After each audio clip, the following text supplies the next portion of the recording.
Hi guys, welcome to real estate simplified. आज का video है should you consider investing in Dubai real estate. तो भाई ये वीडियो मैं स्पेशली जो है वो यूथ के लिए बना रहा हूँ और स्पेशली उन लोगों के लिए जो लोग अभी 27-28 के हैं, यंग कपल हैं या फिर यंग अर्नर्स हैं अपनी कंट्री के, एंड उनके पास इनहेरिटेंस का पैसा आएगा। तो ऐसा मत करना भाई कि इनहेरिटेंस का पैसा लिया और दुबई में लगा दिया बिना कुछ अपना चेक किए, ड्यू डिलीजेंस बिना अपनी करे। तो भाई किसी को भी हमने ज़िंदगी में ना कभी भी ब्लाइंडली फॉलो नहीं करना है किसी को भी। सब हर बंदा जो डिसीजन लेता है वो अपनी फैमिली के लिए बेस्ट ही लेता है, एंड वो अपने हिसाब से, अपने कैश फ्लो के हिसाब से उसके लिए वो डिसीजन सही होता है तो वो लेता है। बट आपको अपना देखना है कि भाई मेरे लिए क्या है, सही है ये डिसीजन लेना। जिस बंदे के पास 100 करोड़ आ रहे हैं साल के, महीने के करोड़ों आ रहे हैं उसके पास इनफ्लोज में, वो कुछ भी कर सकता है यार। वो क्रिप्टो भी खेल सकता है, वो हर 2-3 महीने में शेयर बदल सकता है। उसके लिए पूरी दुनिया है वहाँ ओपन में, और उसको थोड़े बहुत लॉसेस हो भी जाएंगे, so he learn from that mistake and he has that holding power and he has that leverage with him. But आप तो 1 लाख रुपये कमा रहे हो महीने का, आप कहाँ से दुबई अपनी फैमिली उखाड़ के पूरा दुबई जाके शिफ्ट होने की बातें कर रहे हो। आपको शिफ्ट होना है, हो जाओ, इसमें कोई मतलब मैं मना नहीं कर रहा। बट मैं बस इतना बोल रहा हूँ कि do your own checks, do your own due diligence. Dubai में क्या दिक्कत हो रही है, मैं आपको थोड़ा, जो मैंने लोगों से बातें करी हैं, मैं थोड़ा आपको बताना चाहूँगा।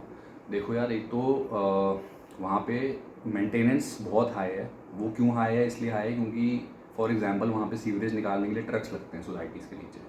तो मतलब ऐसी बहुत सारी चीज़ें हैं जिसकी वजह से मेंटेनेंस जो है वहाँ पे काफ़ी ज़्यादा हाई रहती है। प्लस वहाँ रेंटल ठीक है, बट कैपिटल एप्रिसिएशन वहाँ बहुत ज़्यादा लिमिटेड है।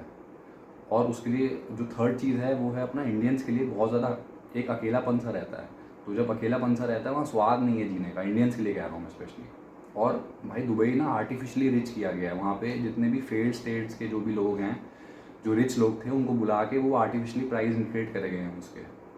अभी जैसे दिल्ली गुड़गांव है, तो वैसे ही अब आगे जाके दुबई शारजा होने वाला है। तो अभी दुबई चले जाओगे फिर क्या शारजा की स्टोरी सुनाई जाएगी, फिर शारजा चले जाओगे रहने के लिए।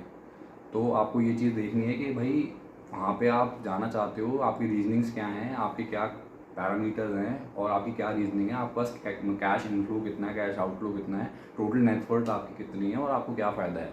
जहाँ तक रही 0% टैक्स की, माना ठीक है 0% टैक्स है, बट भाई वहाँ फिर कॉस्ट ऑफ लिविंग इतनी हाई है कि वो टैक्स यहाँ से डायरेक्टली ना निकाल के मतलब ना उस साइड से पकड़ ली जाती है गवर्नमेंट ने। तो आपके पास एंड में कुछ बचता ही नहीं क्योंकि cost of living is very high. तो अब इंडिया में मतलब जैसे माना कि हाई और टैक्स इकोनॉमी है, तो यहाँ गरीब टैक्स नहीं देता, बट भाई पार्ले जी जब खरीदता है तो 2 रुपये टैक्स वो भी देता है, इनडायरेक्ट टैक्स। तो उसकी वो कॉस्ट ऑफ लिविंग में ऐड होगी वो चीज़। Although he is not paying any direct tax, but वो इनडायरेक्टली टैक्स पे कर रहा है। सेम आपके वाला हाल होने वाला है वहाँ पे।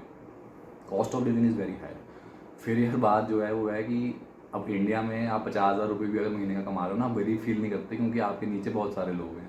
दुबई में ऐसा नहीं है, वहाँ पे अलग फिर आपको फीलिंग आएगी गरीब वाली।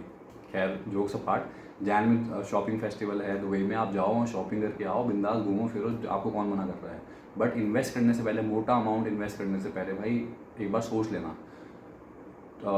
दूसरा पॉइंट है कि भाई गोल्डन वीज़ा वहाँ मिलता है, सिटीजनशिप नहीं मिलती। जो देश आपको सिटीजनशिप देने को तैयार नहीं है, आप उस पर देख लो अपना मतलब हार्ड एंड मनी वहाँ शिफ्ट करोगे, रियल एस्टेट में इन्वेस्ट करोगे और स्टॉक्स वॉक्स में इन्वेस्ट करोगे, और फिर वहाँ पे लॉज अगर मतलब कल को चेंज हो गए, आप तो वहाँ के सिटीजन ही नहीं हो, फिर what is your exit root, you must be very clear with that. तो ये बहुत इंपॉर्टेंट पॉइंट है जो मैं आपको बताना चाहता था। आप दुबई छोड़ के इंडिया में करें इन्वेस्ट। आपको लगता है कि भाई अभी गुड़गांव में 100 करोड़ के डीएलएफ ने फ्लैट निकाले हैं और बिक गए सारे, अभी न्यूज़ आएगी एक दिन में, आएगी खबर कि ऑल सोल्ड आउट, 32,000 करोड़ का हो गया डील, मतलब सेल हो गई। दुबई में आए 100 करोड़ के फ्लैट। ठीक है गुड़गांव महंगा हो गया, गुड़गांव में आप इन्वेस्ट नहीं कर सकते, तो भाई पुणे में कर लो, चेन्नई में कर लो, बैंगलोर में कर लो, कोलकाता में कर लो, अहमदाबाद में कर लो, हैदराबाद में कर लो, कितनी जगह हैं, पूरा इंडिया है। नहीं साउथ इंडिया में कैसे करें? क्यों अभी दुबई में पैसे डालने को रेडी नहीं हो गए थे? तो साउथ इंडिया में डालने में क्या दिक्कत है? अपना ही देश है, अपने ही सिटीज़न है, क्या दिक्कत क्या है इसमें? तो ये बहाने होते हैं ये सब। इसमें मैं ज़्यादा मतलब अभी इस वीडियो में डीप नहीं जाऊँगा, लंबा हो जाएगा। फिर बोलोगे क्रिप्टो में इंडिया में इन्वेस्ट नहीं कर सकते। अरे भाई पहले बैटिंग करना सीख लो, फिर छक्के मारने की सोचना। तुमको पहली बॉल में छक्का लगाना है क्या? आप पहले एस आई पी खेल लो, एफ डी खेल लो, म्यूचुअल फंड वगैरह खेल लो।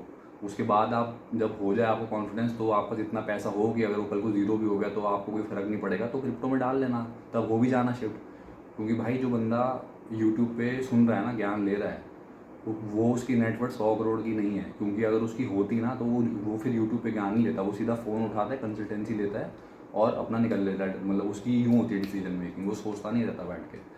तो जो भी है, आप अपने हिसाब से डिसीजन लो, अपना हार्ड अर्न मनी जो है अपने पे फोकस करो। 20s में तो आपको अपने पे फोकस करना चाहिए, अपने को अपस्किल करो, कोई न्यू स्किल डेवलप करो, नॉलेज अपनी बढ़ाओ और उसके साथ इन्वेस्ट भी करो, रियल एस्टेट में घुसो, इंडियन रियल एस्टेट में घुसो। तो इस वीडियो से मेरा यही मकसद था बोलने का कि भाई don't invest in Dubai real estate blindly unless until you have very solid reasons to support and back your decision. मिलते हैं अगले वीडियो में। Thank you very much, see you in the next one, bye.